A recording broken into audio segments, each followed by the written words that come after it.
في باحة مسجد أثري وعلى أنغام الموسيقى الصاخبة وأمام العدسات الصغيرة التي نقلت ما حدث، قرر شاب وشابة الاحتفال بزواجهما في باحة مسجد محمد علي في قلعة صلاح الدين الأيوبي بالقاهرة، حيث وثقت مقاطع الفيديو التي انتشرت على مواقع التواصل الاجتماعي رقص العروس والحضور بلباس لا يتناسب مع المكان، الأمر الذي أحدث ضجة واسعة بين المتابعين، فوصفوا ما حدث بالانتهاك الصارخ لحرمة بيوت الله، وأن هذا المكان مخصص للعبادة وليس لإقامة الحفلات من هذا النوع.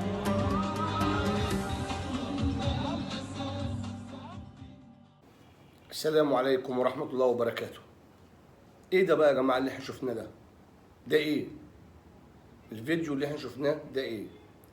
يا ترى هي الناس دي اللي الرسول عليه الصلاة والسلام قال فيهم عن ابن مسعود رضي الله عنه أن النبي صلى الله عليه وسلم قال: يأتي على الناس زمان يتحلقون في مساجدهم وليس همهم إلا الدنيا وليس لله فيهم حاجة فلا تجلسوهم.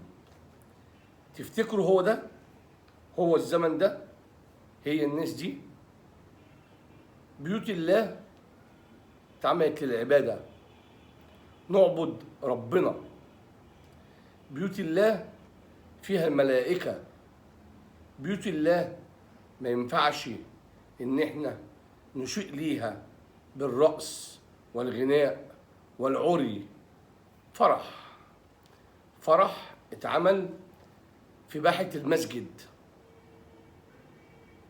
فوتو سيشن زي ما بيقولوا في العصر الحديث، كراسي ومعازيم وستات ميك اب كامل وعري داخل بيت من بيوت الله. هل احنا وصلنا للمرحلة دي من التبجح مع ربنا؟ هل حريتكم اللي بتتكلموا عليها وصلتنا ان احنا نخش نتبجح في بيوت الله؟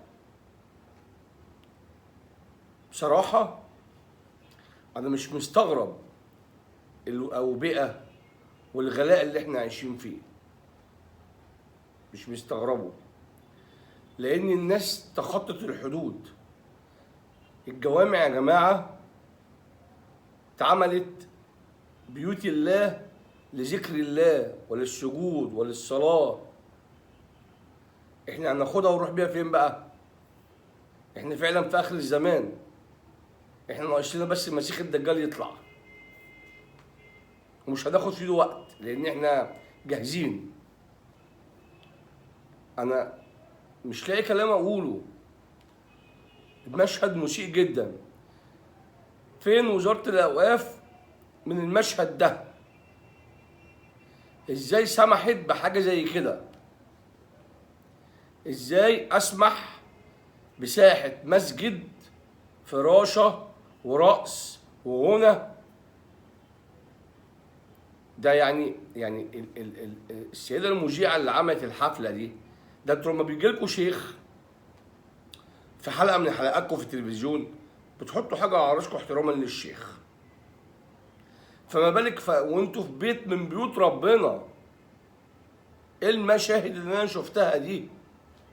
عري ورقص وغنى وتصوير، كل الحاجات اللي بيحبها الشيطان احنا عملناها بصراحة. يعني انا اتمنى تكون واقعة وعدت، ويكون في وقفة من وزارة الأوقاف تشوف مين اللي سمح الناس تعمل كده، واتمنى ما اشوفهاش تاني وتبقى موضة. اتمنى ما اشوفهاش تاني وتبقى موضة، لأن والله يا جماعة احنا مش قد غضب ربنا علينا. تاني هقولها لكم تاني نفس الآية الكريمة: إذا أردنا أن نهلك قرية أمرنا مترفيها ففسقوا فيها فحق عليهم القول فدمرناها تدميرا. صدق الله العظيم.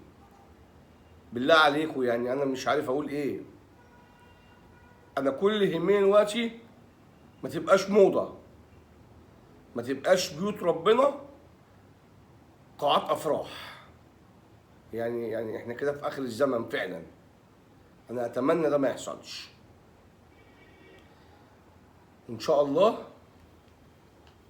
هنتقابل في حلقة جديدة ومواضيع جديدة، وهختم بحاجة: اللهم لا تؤاخذنا بما فعل السفهاء منا.